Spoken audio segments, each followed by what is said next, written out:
Good day, I am High Treason, and this is my Sonic the Hedgehog 2 for the Sega Master System review. It's taken me quite a long time to get this done. There's a lot of reasons behind that, and to be honest, you didn't click on this video to hear about those, so therefore I guess I'll review the game. First, obviously, a little bit of background history and whatever. If you saw my other review, you'll know I like the first game for the Master System quite a lot. In fact, more than the 16-bit version. It's got more in it, and I don't know, it's just got a charm that the 16-bit version doesn't have. Well, for me anyway, so there we go. The first one was made by Ancient, which was a new company at the time. This time Sega decided to go with a company called Aspect, who would go on to make pretty much the remaining 8-bit Sonic games. This game differs from the 16-bit version considerably, but obviously rather than talk about that, I'll show you it in a bit. The box art, to be honest, is better than the 16-bit version. I mean, I think I've got a box lying around here somewhere. Yeah, something here.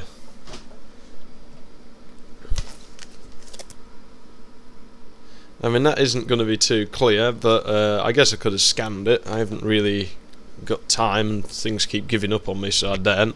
But that's better and more colourful, and you'd notice it before you notice the 16-bit version. So I think it's time we actually took a look at the game. The game gets off to a promising start by contradicting what it says in the manual. According to the manual, Sonic arrived home, or summit, there was nobody around, and he found a note from Tails informing Sonic that he had been kidnapped, and that he has to bring him the 6 Chaos Emeralds to Eggman so that Tails can be freed. Yeah, so that's a really good omen, but don't let it put you off. Obviously you've got your standard title screen and everything, and interestingly Tails is in all the title cards. The first zone is Underground Zone, which is, well, that's different from the 16-bit version. No Emerald Hills round here. And straight away, I can tell you I like the idea of this game. It looks, you know, decent. The graphics look good, the sounds are what you'd expect off an 8-bit game, and the music's pretty decent. So, there isn't really a hell of a lot to say about this zone with it being the first zone. It's what you'd expect from an 8-bit Sonic game. The only thing worth pointing out really, I guess, are these minecarts, which aren't there in the 16-bit version at all. Well, you don't have an underground zone in the 16-bit version, but that's besides the point. Why would the 8-bit version have them and the 16-bit version not? Shouldn't it be the other way around? Well, never mind. Onward to the second act of this zone, which obviously I'm not going to spend long talking about. It's pretty much the same, just a different layout. This one has the Chaos Emerald in it, though, the second act of this zone. I've thus far only got it a few times. I've got it once, you know, while I was running through it today, obviously. But that's the thing. Like, the other game, they were quite easy to find. I mean, you had to look, but you could find them. This game, they're in ridiculous places. This act, it's in a high-up platform above the exit somewhere. So it's like, why put it there? They're really hard to get to. Well, thus far, the game seems fast and nice. Ah, yeah, look at this. Where am I going? Oh. Well, that's good. Eggman saved me. Well, I guess he thought a lava death wasn't good enough for Sonic. That's gotta hurt Sonic spinning round in there, though. Well, here we go anyway, this is the first boss. Apparently half the full body of this creature exists in the game, but you never see it. These balls just bounce down, you jump over them, and they beat the boss to a pulp, I would expect. It's harder in the Game Gear because there's less room to move around and these balls coming at random speed. And obviously the smaller screen size makes this considerably more difficult than this Master System version. Basically you just keep repeating what you're doing until the thing in the ground goes absolutely insane like that. Eggman comes in and then blows himself up, I guess. Saves me a job. You just run to the ends and, hey, where's the capsule? Oh, right. They fly now, do they? Yeah, and they hover about like they're on drugs or something. What? Did I mention drugs? How appropriate! Sky High Zone. Yeah, that's about right for this game. Tails is in the title card again.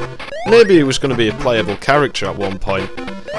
This zone kind of looks like Hilltop Zone to me. Maybe it's the 8-bit equivalent of that, who knows.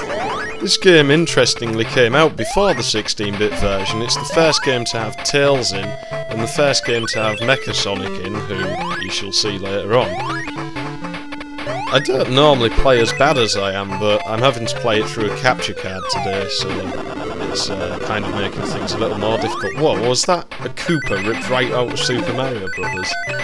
Maybe. I didn't get a chance to see it properly, so we'll have a look at that later. It's pretty standard in this zone for the most part. You can get invulnerabilities there, you just run around and do what Sonic does. But then we get hang gliders. Okay, once again, the 16-bit version does not have these. Why? So, thus far, this game's got stuff that the 16-bit version doesn't have.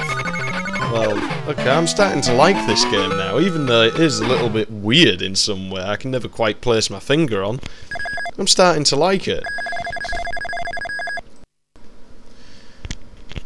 Also, things can change within a zone.